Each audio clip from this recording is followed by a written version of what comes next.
ये ब्रजेश मिश्रा का और आप देखना शुरू कर चुके हैं द डिबेट। बहनों भाइयों, आज भारतीय जनता पार्टी के विधानमंडल दल की बैठक में योगी आदित्यनाथ को विधानमंडल दल का नेता चुना गया।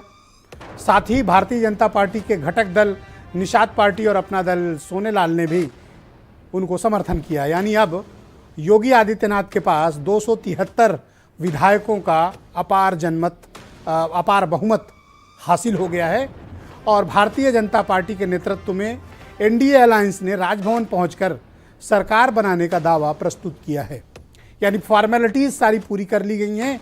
योगी आदित्यनाथ को नेता चुना गया है और कल उनकी शपथ होगी। तो अब जब कल 2022 में भारतीय जनता पार्टी की नई टीम का सृजन होने जा रहा है और अगले 5 साल उत्तर प्रदेश में बीजेपी की फिर हुकूमत है, ऐसे में उनके समक्ष चुनौतियां क्या हैं, जिम्मेदारियां क्या हैं और उससे भी बड़ी बात कि ये जो नई कैबिनेट बनेगी, ये नई टीम के समक्ष जो सबसे पहली और बड़ी चुनौती है वो है 2024 में विपक्ष का उत्तर प्रदेश में मुकाबला करना। दूसरा विषय जो इससे भी महत्वपूर्ण है, वर्तमान सरकार से बहुत ढेर सारी अपेक्षाएं हैं क्योंकि जनता ने तमाम मसलों को दरकिनार करके इस सरकार को दोबारा से चुना है। तो जाहिर सी बात है कि चुनौतियों का पहाड़ और जिम्मेदारियों का पहाड़ इस सरकार के समक्ष विद्यमान होगा शपथ लेने के फौरन बाद। बहनों भाइयों, उत्तर प्रदेश का चुनाव अब समापन की ओर पहुंच चुका है। कल इकाना स्टेडियम में लखनऊ में शाम को 4 बजे योगी आदित्यनाथ जब मुख्यमंत्री पद की शपथ लेंगे, नई सरकार गठित हो जाएगी। तो 2022 का चुनाव एक तरह से संपन्न हो गया। उसकी पटकथा आज तब लिखी गई जब लोक भवन में भारतीय जनता पार्टी और उसके सहयोगी घटक दलों की विधानमंडल की बैठक बुलाकर योगी आदित्यनाथ को सर्वसम्मति से और सबकी सहमति से करतल ध्वनि के साथ सभी विधायकों ने जो एनडीए के हैं उन्होंने नेता चुना है योगी आदित्यनाथ को। दोबारा वो मुख्यमंत्री बनने जा रहे हैं और 1985 के बाद ये पहली बार हो रहा है कि कोई पार्टी सत्ता में रिपीट हुई और कोई मुख्यमंत्री सत्ता में वापसी किया है। यह अपने आप में उत्तर प्रदेश के राजनीतिक इतिहास का एक बड़ा घटनाक्रम है जब 42% वोट शेयर के साथ किसी पार्टी ने उत्तर प्रदेश की सत्ता में दोबारा से धमाकेदार वापसी की हो।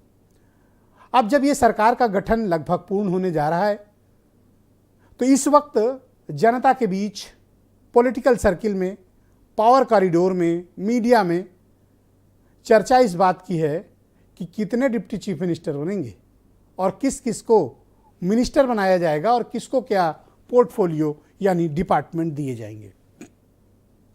आज जिस तरह का संदेश बीजेपी ने दिया है विधानमंडल दल की बैठक में, उससे यह बात स्पष्ट हो गई है कि उत्तर प्रदेश में 3 या 4 नहीं बल्कि 2 डिप्टी चीफ मिनिस्टर होंगे और दोनों वही होंगे जो पिछली सरकार में थे, केशव प्रसाद मौर्य और दिनेश शर्मा। अब मंत्रिपरिषद में चूंकि इस सरकार के आते वक्त 10 मिनिस्टर अपना चुनाव हार चुके हैं, तो जाहिर सी बात है कि वो 10 जगहें रिक्त हुई हैं, तो अब 10 नई एंट्री होंगी। उम्मीद ये की जा रही है कि तकरीबन 48 मंत्री होंगे, 2 डिप्टी चीफ मिनिस्टर और 1 चीफ मिनिस्टर।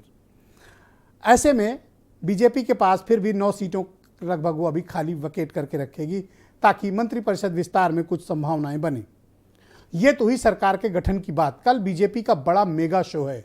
शायद बीजेपी के शासित किसी राज्य में इतना बड़ा मेगा शो शपथ का कभी नहीं हुआ होगा जो कल लखनऊ के अटल बिहारी वाजपेयी इकाना स्पोर्ट्स स्टेडियम, गोमती नगर विस्तार लखनऊ में होने जा रहा है। ये अपने आप में बहुत अभूतपूर्व होगा क्योंकि तैयारी में उत्तर प्रदेश की सरकार ने पूरी ताकत झोंकी है और एक बहुत भव्य बड़ा शो किया जा रहा है जिसमें हजारों की तादाद में पार्टी के कार्यकर्ता, लाभार्थी, अन्य राज्यों के लोग, चुनिंदा मेहमान, इंडस्ट्रियलिस्ट, साधु संत, मीडिया के लोग, तमाम लोगों को आमंत्रित किया गया है। अब हम लौट कर आते हैं इस मसले को लेकर कि इस सरकार के समक्ष अपने सृजन होते ही, अपना गठन होते ही सबसे पहली जिम्मेदारी और चुनौतियां क्या होंगी जिनसे उन्हें मुकाबिल होना होगा। आज मुख्यमंत्री योगी आदित्यनाथ के स्टेटमेंट, ओपनिंग स्टेटमेंट विधानमंडल दल में जो बातें हुई बहुत स्पष्ट रही हैं कि राष्ट्रवाद, सुशासन, बेहतर कानून व्यवस्था और जन कल्याणकारी योजनाएं, ये 3 महत्वपूर्ण अंश उनकी 21 मिनट की स्पीच में निकलकर सामने आए हैं, जो उन्होंने आज विधानमंडल दल की बैठक में अपने ओपनिंग स्पीच में ये बात कही है। तो अब ये देखना होगा कि ये सरकार अब आने वाले समय में अपनी जिम्मेदारियों को और चुनौतियों को किस प्रकार से स्वीकारती है।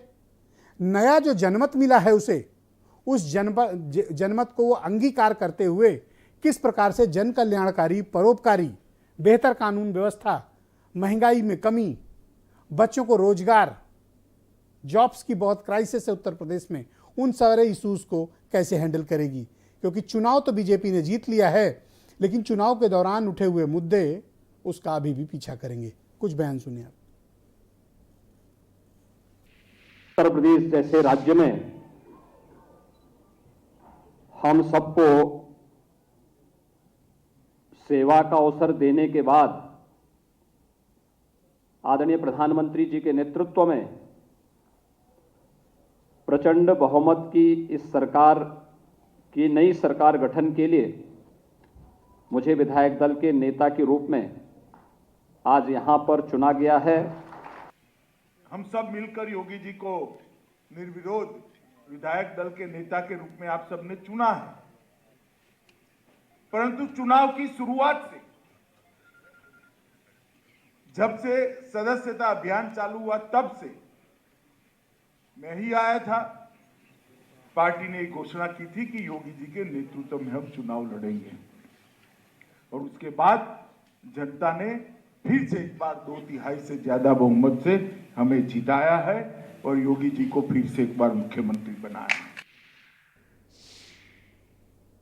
तो आज की परिचर्चा बेहद महत्वपूर्ण है, जिसमें हम ये समझने की कोशिश करेंगे कि उत्तर प्रदेश में भारतीय जनता पार्टी की नई सरकार का गठन, उसकी जिम्मेदारियां और उसकी चुनौतियां।